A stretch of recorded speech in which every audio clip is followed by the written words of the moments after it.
নমস্কার আমার প্রিয় শ্রোতা বন্ধুরা, পিশাচ পর্ব অডিও স্টোরির পর্দায় আপনাদের প্রত্যেককে অনেক অনেক স্বাগত জানাই। আজ আপনি শুনতে চলেছেন গ্রাম বাংলার ভূতের গল্প ভুতুরে সেই জমিদার বাড়িটা। কলমে শর্মিষ্ঠা চ্যাটার্জি, গল্প পাঠে এবং বিশেষ কয়েকটি পুরুষ চরিত্রে আমি সুদর্শন। আজ আমার সঙ্গে বিভিন্ন কণ্ঠে থাকছে রূপঙ্কর, শ্রেয়সী এবং তনুশ্রী। শুরু হচ্ছে ভুতুরে সেই জমিদার বাড়িটা।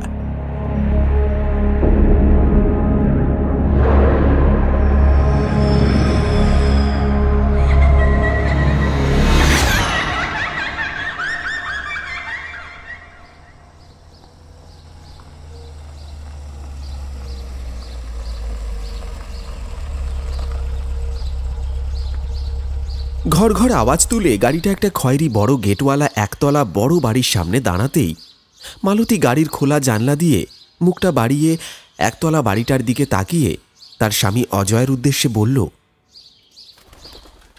অজয়, আমরা কি এখন থেকে এই বাড়িটাতে থাকবো নাকি? মালতীর কথা শুনে অজয় গাড়ি থেকে নামতে নামতে বলল,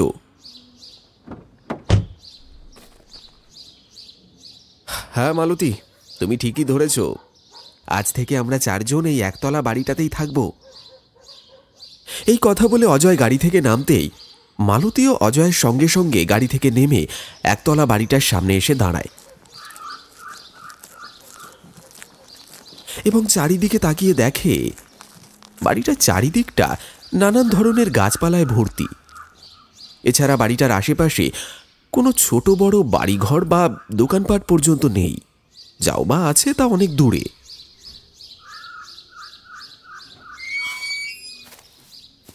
এরপর মালতী গেট খুলে বাড়ির সামনে খোলা উঠোনে প্রবেশ করতেই দেখে উঠোনের মাঝখানে একটা ছোট্ট তুলসী মঞ্চ। এছাড়া উঠোনের এক কোণে একটা মাঝারি ধরনের কুয়ো আছে এবং সেই কুয়োর পাশে মস্ত বড় একটা আম গাছ। এরপর মালতী ও অজয় উঠোন পেরিয়ে বাড়ির বারান্দায় এসে দাঁড়াতেই দেখে বারান্দার পাশাপাশি সারিবদ্ধভাবে চারটে ছোট ছোট ঘর এবং সেই ঘরগুলোর শেষে একটা বাথরুম এবং সেই বাথরুমের পাশ থেকে উঠে গেছে ছাদে ওঠার সিঁড়ি। মালতী বারান্দায় দাঁড়িয়ে ঘরগুলোর দিকে তাকিয়ে তার স্বামী অজয়ের উদ্দেশ্যে বলে, ঘরগুলো তো দেখে বেশ বড়সড়ই লাগছে। আমরা চারজনা বেশ হাত পা ছড়িয়ে ছিটিয়েই থাকতে পারবো বলে মনে হচ্ছে এই বাড়িতে। এই একবার ছাদে চলো তো, ছাদটা কেমন দেখে আসি। এই কথা বলে মালতী টানা লম্বা বারান্দা ধরে বারান্দার শেষ প্রান্তে সিঁড়ির দিকে এগিয়ে যায়, সঙ্গে অজয়ও। এরপর ওরা দুজন সিঁড়ি দিয়ে ছাদে ওঠে। ছাদটা যখন ঘুরে ঘুরে মালতী দেখছিল, হঠাৎ তার ছাদ থেকে দৃষ্টি যায় বাড়ির পিছনের দিকে। সেদিকে তাকাতেই মালতী দেখে তার বাড়ি থেকে বেশ কিছুটা দূরে 3 তলা সমান একটা পরিত্যক্ত ভাঙা জমিদার বাড়ি, যেটা তাল গাছের মতো মাথা উঁচু করে দাঁড়িয়ে আছে। মালতী ভাঙা পরিত্যক্ত জমিদার বাড়িটাকে ভালো করে দেখার জন্য যেই ছাদের কার্নিশের ধারে গিয়ে দাঁড়িয়েছে, অমনি মালতী শুনতে পায় বাতাসে যেন একটা গম্ভীর কণ্ঠস্বর ভেসে বেড়াচ্ছে।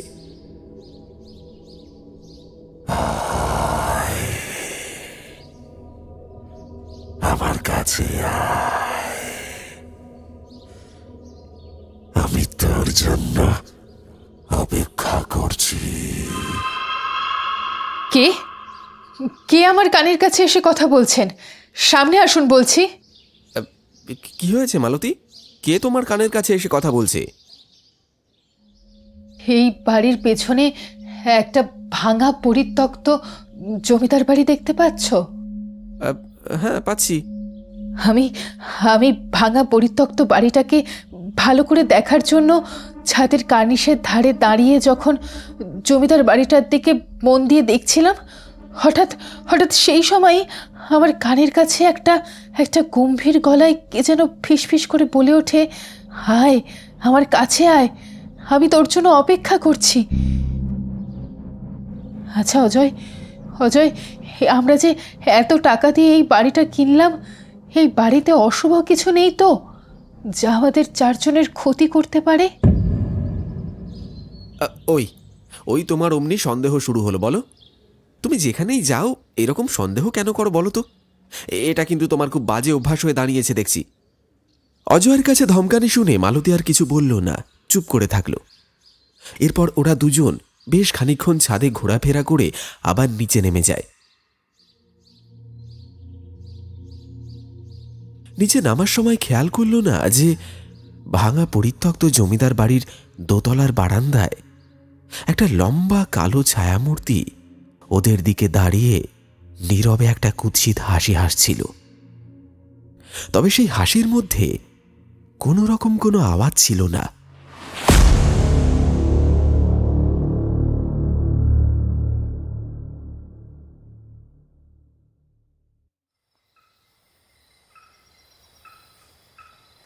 তবে সেই দিনের পর কেটে যায় আরো 1 সপ্তাহ।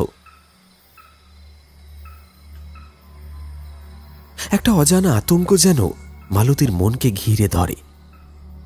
সেদিন রাতেই আবার একটা কাণ্ড ঘটে বসল। ওদের একটা 14 বছরের ছোট মেয়ে আছে। সে মাঝরাতে হঠাৎ করে চিৎকার করে ওঠে।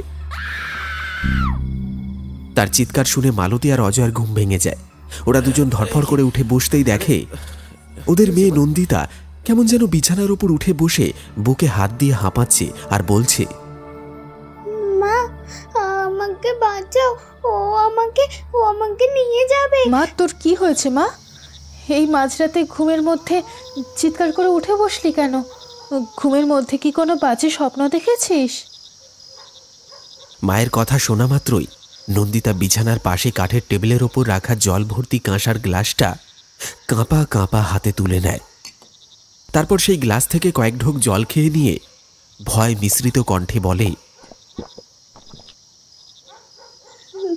মা, আমি যখন ঘুমাচ্ছিলাম, আমার ঘুমোতে ঘুমোতে হঠাৎ মনে হলো আমার কানের কাছে কেউ যেন গম্ভীর গলায় বলছে, খোকি আয়, আমার কাছে আয়, দেখ আমি তোকে আমার কাছে নিয়ে যেতে এসেছি, তুই আমার কাছে আসবি না?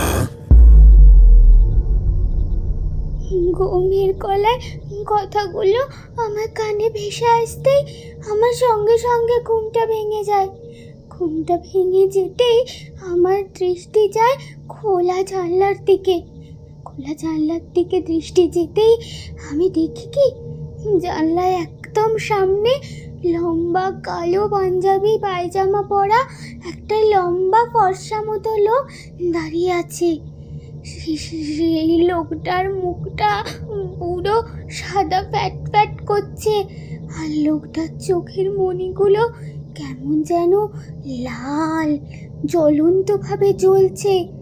আর সেই জ্বলন্ত ক্রুদ্ধ দৃষ্টি দিয়ে লোকটা আমার দিকে একভাবে তাকিয়ে হাত নেড়ে নেড়ে সমানে আমাকে ডাকছে আর আর কর্কশ কণ্ঠে বলছে, খোকি আয়, আমার কাছে আয়, দেখ আমি তোকে আমার কাছে নিয়ে যেতে এসেছি।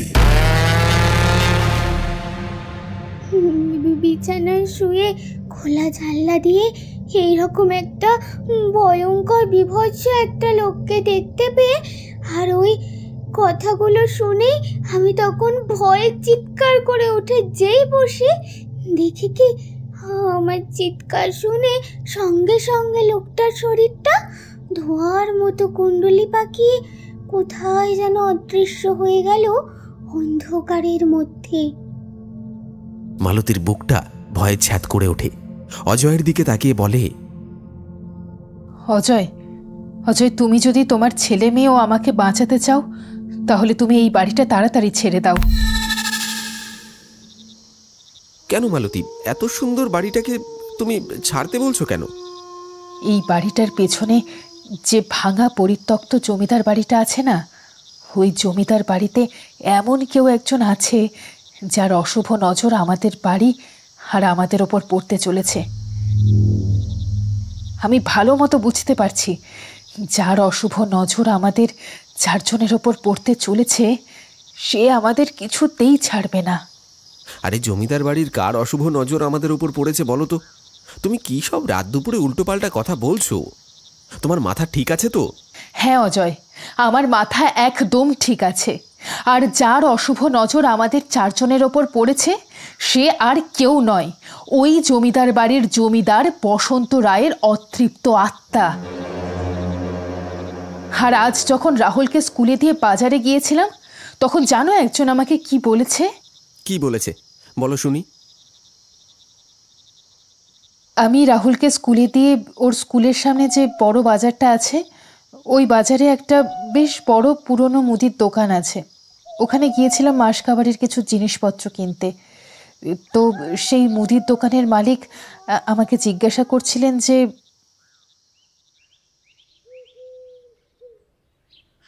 বৌদি, আপনি কি এই নিশিপুর গ্রামে নতুন?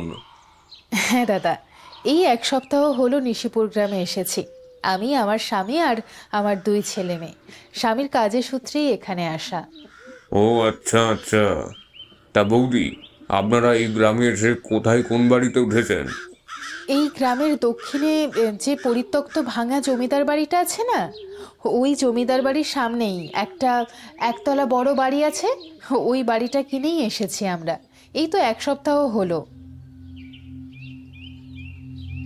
আমি দেখলাম আমার এই কথা শুনে ভদ্রলোকের মুখটা কেমন যেন থমথমে আর ফ্যাকাশে হয়ে গেল। আর তারপরে সে আমতা আমতা করে বলে ওঠে, আপনি যদি আপনার ও আপনার পরিবারের ভালো চান তাহলে আপনি আজ এক্ষুনি ওই বাড়ি ছেড়ে চলে যান। ওই বাড়িতে আজ পর্যন্ত যারাই থেকেছে তারাই অভিশপ্ত জমিদার বাড়ির কবলে পড়ে মরেছে। কেন? ওই বাড়িতে যারা থেকেছে তারা ওই অভিশপ্ত জমিদার বাড়ির কবলে পড়ে মারা গেছে কেন? ওই জমিদার বাড়িতে কি আছে? আমার প্রশ্ন শুনে ভদ্রলোকটি আমার দিকে এক দৃষ্টে তাকিয়ে থাকে, তারপর গম্ভীর গলায় বলে ওঠে, জমিদার বসন্ত রায়ের অতৃপ্ত প্রেতাত্মা আজও যে ওই জমিদার বাড়িতে ঘুরে বেড়ায় প্রতি রাত হলে, এবং ওই জমিদার বাড়ির পাশে ওই বাড়িতে যেই ওঠে জমিদার বসন্ত রায়ের অশুভ নজর যদি সেই বাড়ির কোনো সদস্যের উপর পড়ে তাহলে সেই মরে। এই জমিদার বসন্ত রায় তার অশুভ নজর যার ওপর পড়ে, এসব আপনি কি বলছেন? আমাকে একটু বুঝিয়ে বলবেন দাদা, আমি কিছুই বুঝতে পারছি না। বেশ, বলছি তবে শুনুন বৌদি। আজ থেকে 100 বছর আগে এই নিশিপুর গ্রামের জমিদার ছিলেন বসন্ত রায়। এই বসন্ত রায়ের ভয়ে এই নিশিপুর গ্রামের বাসিন্দারা বাঘে গরুতে এক ঘাটে জল খেত।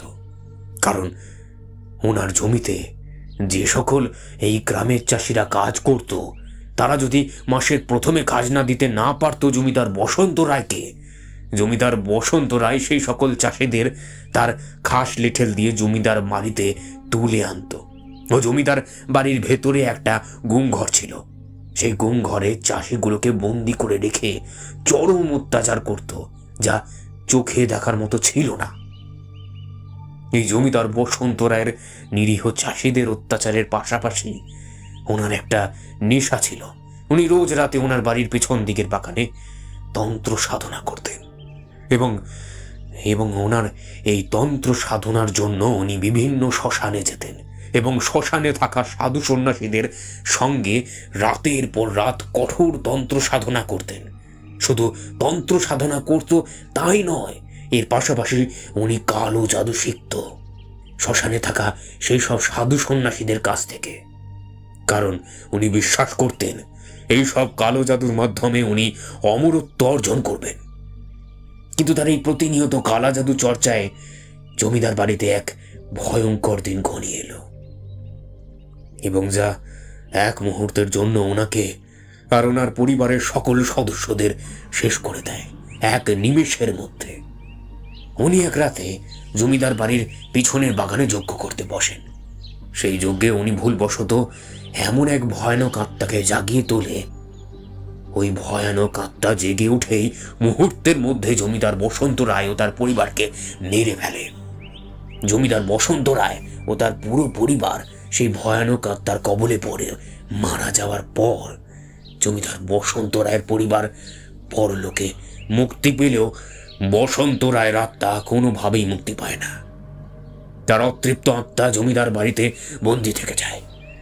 জমিদার বাড়িতে এই রকম একটা মর্মান্তিক ঘটনা ঘটে যাওয়ার পর জমিদার বাড়ির যে সকল দাস দাসী ও জমিদার বসন্ত রায়ের খাস লিঠেলগুলো ছিল, তারা সবাই একে একে ওই জমিদার বাড়ি ছেড়ে চলে যায়। কারণ প্রত্যেক রাতে নাকি জমিদার বাড়ির পেছন দিক থেকে জমিদার বসন্ত রায়ের মন্ত্র পাঠের আওয়াজ শোনা যায়, সেই সঙ্গে একটা চিৎকারের আওয়াজ শোনা যায়।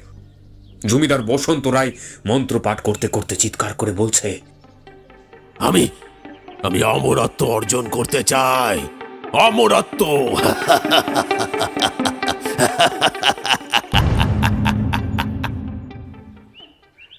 জমিদার বাড়ি ছেড়ে সবাই চলে যাওয়ার পর ওই জমিদার বাড়ি দীর্ঘদিন ফাঁকা পড়ে থাকতে থাকতে ধীরে ধীরে পুরো বাড়িতে পরিণত হয় এবং গ্রামের লোকেরা তখন ওই জমিদার বাড়ির নতুন নামকরণ করে কালো বাড়ি নামে।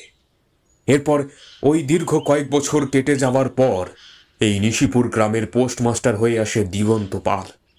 প্রথমে এই গ্রামের একটা বাড়িতে বেশ কয়েক বছর ভাড়া ছিলেন তার পরিবারকে সঙ্গে নিয়ে।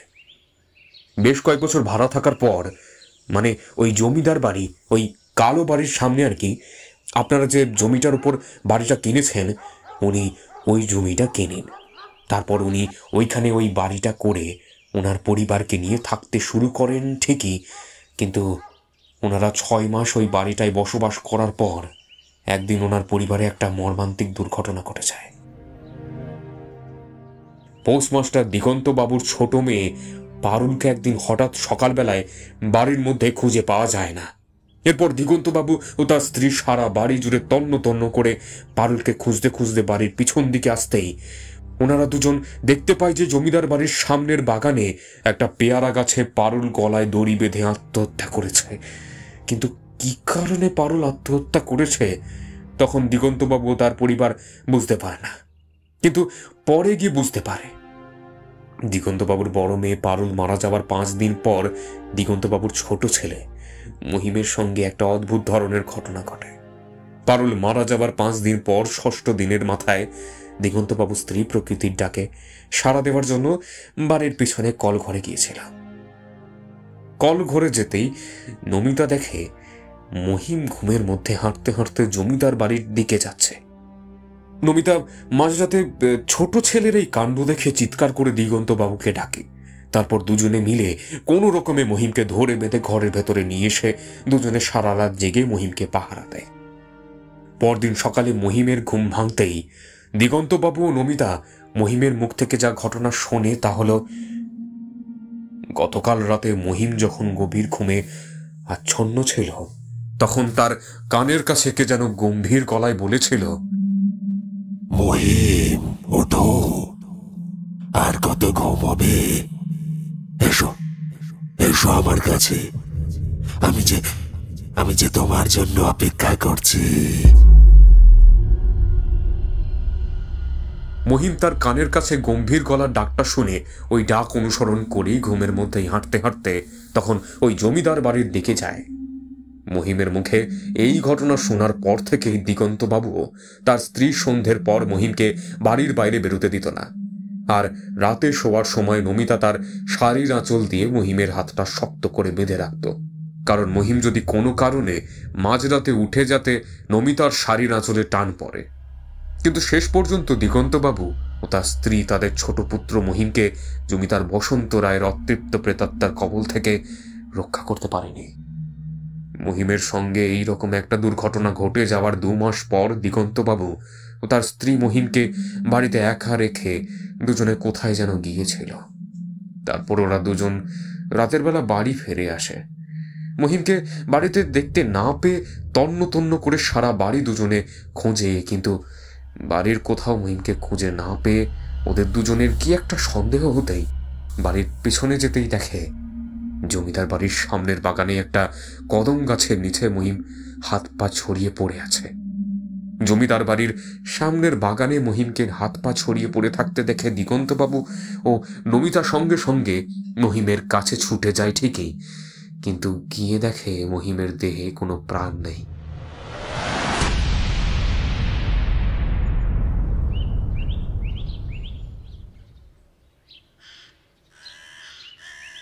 এরপর তারা ভয়ে ওই বাড়ি এই গ্রামের মোড়ল আনন্দ মণ্ডলের কাছে বিক্রি করে দিয়ে এই গ্রাম ছেড়ে চলে যায় আজ থেকে 1.5 বছর আগে। ওনারা চলে যাওয়ার 1.5 বছরের মাথায় আপনারা এই গ্রামে এসে ওই জমিদার বাড়ির কাছে ওই বাড়িটা কেনেন।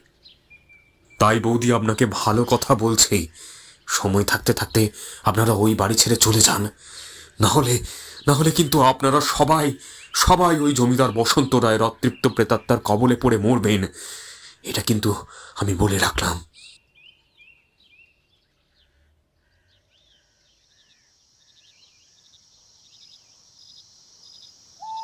এতক্ষণ ধরে মালতীর মুখে সব কথা শুনে অজয় বলে ওঠে, আরে ওই বাজারের মুদি দোকানদার ওই জমিদার বাড়ির সম্পর্কে যা যা আষাঢ়ে গপ্প শুনিয়েছে তা তুমি বিশ্বাস করলে?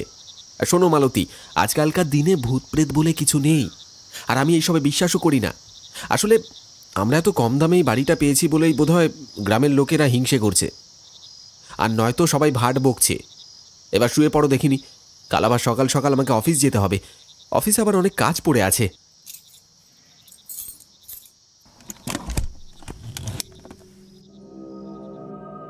মালতী জানলাটা বন্ধ করে ঘুমিয়ে তো পড়ল, কিন্তু সারা রাত তার ঘুম আসে না। সে যেন ঘরে থেকেই ওই জমিদার বাড়িতে কারোর একটা উপস্থিতি এখনো অনুভব করতে পারছে।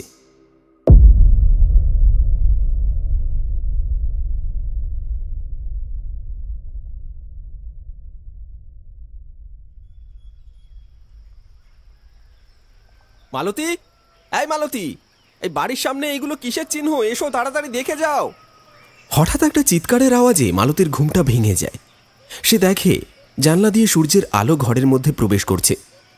বাইরে থেকে অজয়ের চিৎকার শুনে মালতী সঙ্গে সঙ্গে বিছানা ছেড়ে উঠে বাইরে গিয়ে জিজ্ঞাসা করে, কি হয়েছে কি অজয়? তুমি এত সকালে চিৎকার চেঁচামেচি করছো কেন? মালতী, এই বাড়ির সামনে মাটির উঠোনে এগুলো কিসের চিহ্ন? এই চিহ্নগুলো এখানে এলো কি করে? কে এঁকেছে? মালতী মাটির দিকে তাকাতেই দেখে সারা উঠোন জুড়ে লাল সিঁদুর দিয়ে ভয়ঙ্কর জটিল কিছু তান্ত্রিক চিহ্ন আঁকা রয়েছে। চিহ্নগুলো দেখে তার বুকটা ভয়ে ছ্যাঁত করে ওঠে। সঙ্গে সঙ্গে বলে, উঠোনে এই ভয়ঙ্কর চিহ্নগুলো কোথা থেকে এলো? আচ্ছা, এই ভয়ঙ্কর চিহ্নগুলো কোনো বিপদের ইঙ্গিত দিচ্ছে না তো আমাদের?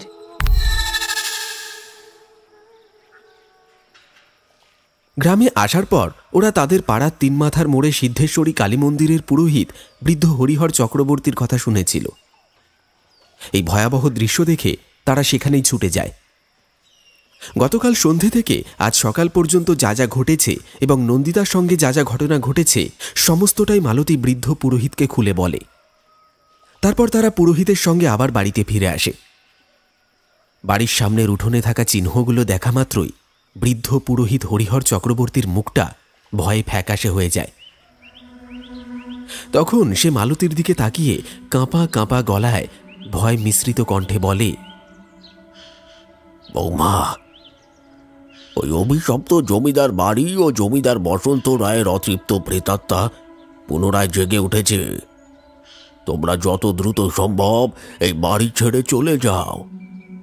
তোমরা কিন্তু ঘোর বিপদের সম্মুখীন হতে চলেছ খুব তাড়াতাড়ি। তোমরা যদি এখনই এই বাড়ি ছেড়ে না যাও তবে কিন্তু এরপর আর যেতে পারবে না। বৃদ্ধ পুরোহিতের কথা শুনে মালতীর মুখটা ভয়ে ফ্যাকাশে হয়ে যায়। অজয় হরিহর চক্রবর্তীর কথাগুলো শোনে ঠিকই, কিন্তু বিশ্বাস করে না। বৌমা, পরিবারের যদি ভালো চাও আজ রাতের মধ্যে তোমরাই বাড়ি ছেড়ে চলে যাও। কাল অমাবস্যা, জমিদার বসন্ত রায়ের অতৃপ্ত প্রেতাত্মা জেগে উঠবে এবং তোমার পরিবারের উপর যখন ওর অশুভ নজর পড়েছে ও কিন্তু তোমাদের কাউকে ছাড়বে না। ও কিন্তু তোমাদের মধ্যে থেকে কাউকে না কাউকে নিয়ে যাবেই।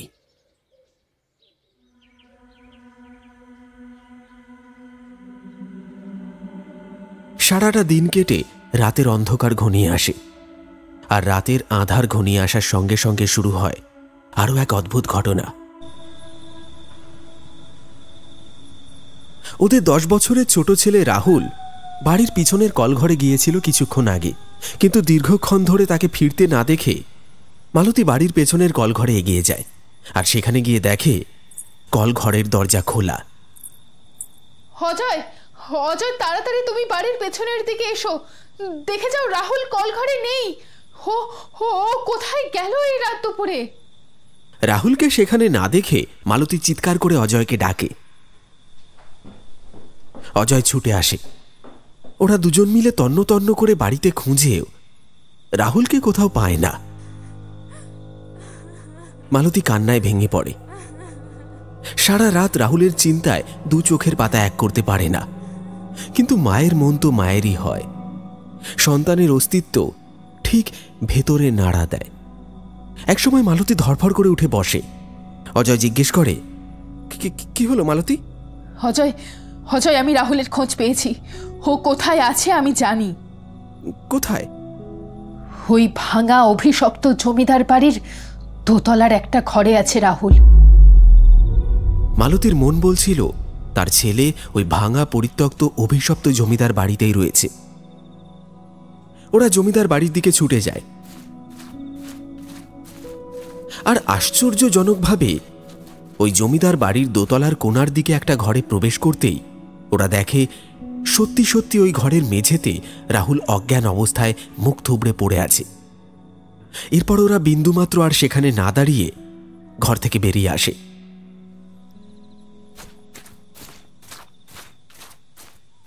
ঘর থেকে দুজন যখন বেরোতে যাবে, হঠাৎ করেই মালতীর দৃষ্টি আপনা থেকেই চলে যায় ঘরের একটা কোণের দিকে। ভারী অবাক হয় মালতী। এগিয়ে যায় সেই কাঠের টেবিলটার কাছে। তারপর পুটুলিটা খুলতেই সেই পুটুলির ভিতর থেকে একটা লাল রঙের বই বেরিয়ে আসে। তার মধ্যে কতগুলো মন্ত্র আর নানান ধরনের তান্ত্রিক জটিল চিহ্ন আঁকা রয়েছে। সে মনে মনেই বলে, এটা কিসের বই?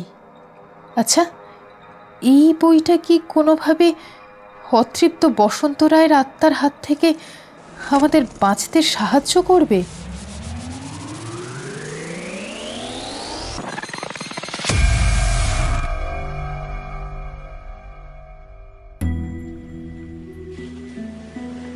এত কিছু ঘটার পরে এবারে যেন অজয়ের মনের কোণেও কোথাও একটা উঁকি দিচ্ছে এখানে অলৌকিক বলে কিছু একটা আছে। পরদিন সকালে অজয় আর মালতী তাদের পাড়ার তিনমাথার মোড়ে সিদ্ধেশ্বরী কালী মন্দিরের পুরোহিত বৃদ্ধ হরিহর চক্রবর্তীর কাছে যায়।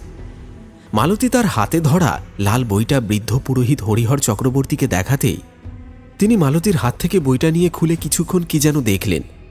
তারপর মালতীর দিকে বইটার একটা পাতা খুলে এগিয়ে দিয়ে বললেন, বৌমা, এই পাতাটার মধ্যে একটা 8 লাইনের মন্ত্র লেখা আছে, দেখতে পাচ্ছ? হ্যাঁ ঠাকুর মশাই।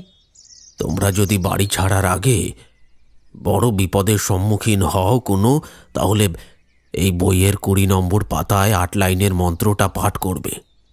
এই মন্ত্র তোমাদের পরিবারকে বাঁচাবে ঠিকই, কিন্তু কিন্তু কি ঠাকুর মশাই, বলুন। চুপ করে গেলেন যে? কিন্তু এই 8 লাইনের মন্ত্র যে পাঠ করবে তার জীবনহানির আশঙ্কা আছে। ঠাকুর মশাই, আমি মৃত্যুকে ভয় পাই না।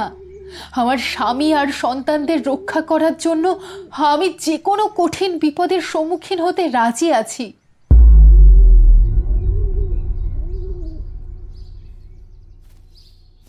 এবারে অজয় যেন বেশ কিছুটা ভয় পেয়েছে। বাড়ি ফেরার পথে অজয় মালতীকে উদ্দেশ্য করে বলল, মালতী, প্রায় বিকেল হতে চলল। আমাদের যা যা প্রয়োজনীয় জিনিসপত্র আছে তাড়াতাড়ি গুছিয়ে নিয়ে সন্ধ্যা নামার আগেই বাড়ি ছেড়ে বেরিয়ে যেতে হবে। এরপর সন্ধে নামলে যদি আবার কোনো অঘটন ঘটে তাহলে আমাদের হাত কামড়ানো ছাড়া আর কোনো উপায় থাকবে না।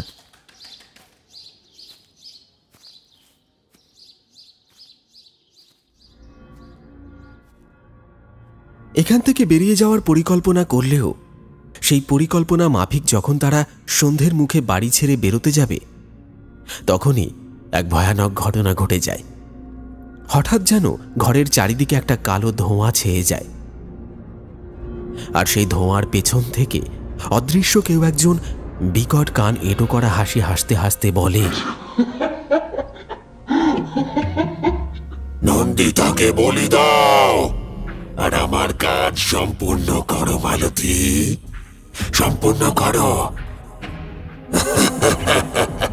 বেরোতে পারবে না এই বাড়ি থেকে, কিছুতেই বেরোতে পারবে না। আমি আমি অমরত্ব লাভ করতে পারিনি, আমার অমরত্ব দরকার। আমার কাছে বলি দাও, তোমাদের মেয়েকে বলি দাও। মালতী বুঝতে পারে সময় আসন্ন। তার হাতে ধরে থাকা লাল বইটার 20 নম্বর পাতাটা খুলে সে 8 লাইনের মন্ত্রটা পাঠ করতে শুরু করলো। এই মন্ত্র কোথায় পেলি তুই? কোথায় পেলি? কে এনেছে? জমিদার বাড়ি থেকে এই বইটা কে এনেছে? কে পড়ছে এই মন্ত্র? মালতী, মালতী তুই বন্ধ কর এই মন্ত্র। আমি আর সহ্য করতে পারছি না, আমার পুরো শরীর জ্বলে যাচ্ছে, পুড়ে যাচ্ছে। কিন্তু মালতী কোনো কথায় কান না দিয়ে এক মনে মন্ত্র পাঠ করতে থাকে। একদিকে মালতীর মন্ত্রপাঠ, অন্যদিকে সেই পিশাচের ভয়ানক গর্জন যেন কান পাতা দেয়। মালতীর মুখ থেকে এবার রক্ত বেরিয়ে আসতে শুরু করে। ওম হ্রিং হংস কালরূপায় ভূত প্রেত বিনাশায় দুর্গে দেবী নমস্তুতে রক্ষা করো মাকে শক্তি দান, ভয় তাড়াও, দাও নিরাপত্তা। পুরোহিত বলেছিল এই মন্ত্র যে পাঠ করবে তার জীবনহানির আশঙ্কা আছে। অজয় চিৎকার করে বলল, মালতী, মালতী, এ তুমি কি করলে? তোমার সন্তান আর আমাদেরকে বাঁচানোর জন্য এত বড় জীবনের ঝুঁকি নিলে তুমি? এই পৃথিবীতে আমি কি নিয়ে বাঁচবো? কি নিয়ে বাঁচবো আমি?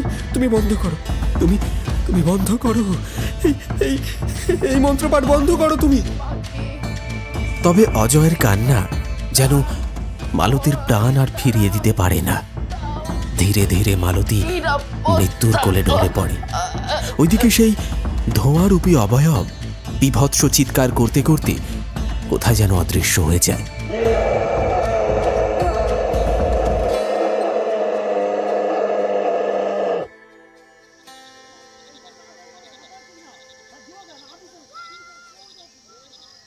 আশেপাশের গ্রামের লোকজন এইসব ভয়ানক চিৎকারের শব্দ শুনে সেখানে ছুটে আসে। এসে দেখে অজয় তার স্ত্রী মালতীর দেহের সামনে বসে হাউ হাউ করে কাঁদছে। মালতী, আমি বিশ্বাস করতাম না এই সমস্ত অলৌকিক জিনিসে। তুমি অনেক করে বলেছিলে আমায় এখান থেকে আগেই চলে যেতে, আমায় সতর্ক করেছিলে, আমি তোমার কথা শুনিনি। এখন আমি কি করে বাঁচবো? কি নিয়ে বাঁচবো?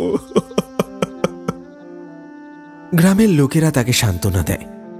তারা জানতো ওই 8 লাইনের মন্ত্রটি পড়ার মাধ্যমে বসন্ত রায়ের অতৃপ্ত আত্মাকে চিরতরে এখান থেকে বিলুপ্ত করা যেতে পারে। কিন্তু তাতে প্রাণহানির আশঙ্কা থাকায় গ্রামের কেউ আর সেই কার্যটি করতে সাহস পায়নি। মালতী যেন সাক্ষাৎ ভগবান হয়ে তাদের এই গ্রামকে ওই অভিশাপের হাত থেকে বাঁচিয়ে গেছে। বুকে এক রাশ বেদনা, দুঃখ আর কষ্ট চেপে অজয় তার ছেলে মেয়েকে নিয়ে শহরে ফিরে আসে।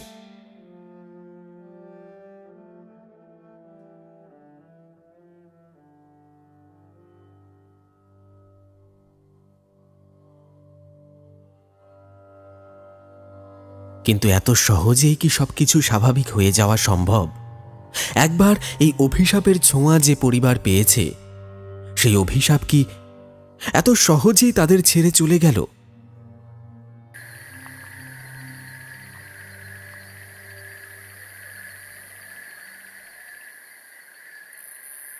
মালতীর মৃত্যুর পর কেটে গিয়েছিল বেশ কয়েকটা দিন।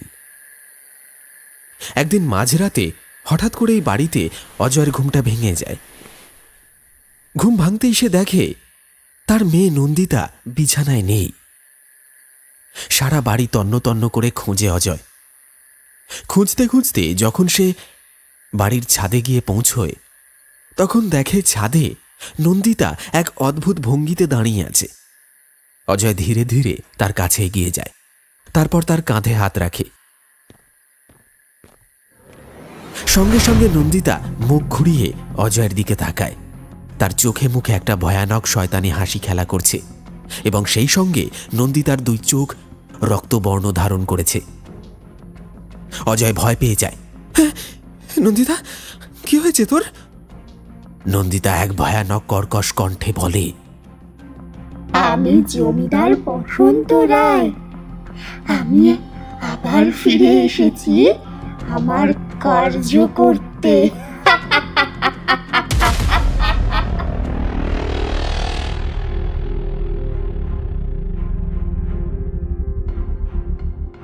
নন্দিতার গলা থেকে এরকম পুরুষালী মিশ্রিত এক গম্ভীর ভয়ানক কণ্ঠস্বর শুনে অজয় ভীষণভাবে ভয় পেয়ে যায়। সে ছিটকে দুপা পিছিয়ে যায় এবং হোঁচট খেয়ে ছাদের ওপর পড়ে যায়। কিন্তু গল্পের শেষে একটা প্রশ্ন থেকেই যাচ্ছে, নন্দিতার গলা থেকে পুরুষ কণ্ঠ শোনা যাচ্ছে কেন? জমিদার বসন্ত রায় কি আবার সত্যি সত্যি ফিরে এসেছে নিজের কালো জাদুর শক্তিকে পুনরুদ্ধার করার জন্য? কোনো কি ফাঁক পেয়েছিল সে, যেই ফাঁক দিয়ে সে নন্দিতার মধ্যে প্রবেশ করেছে?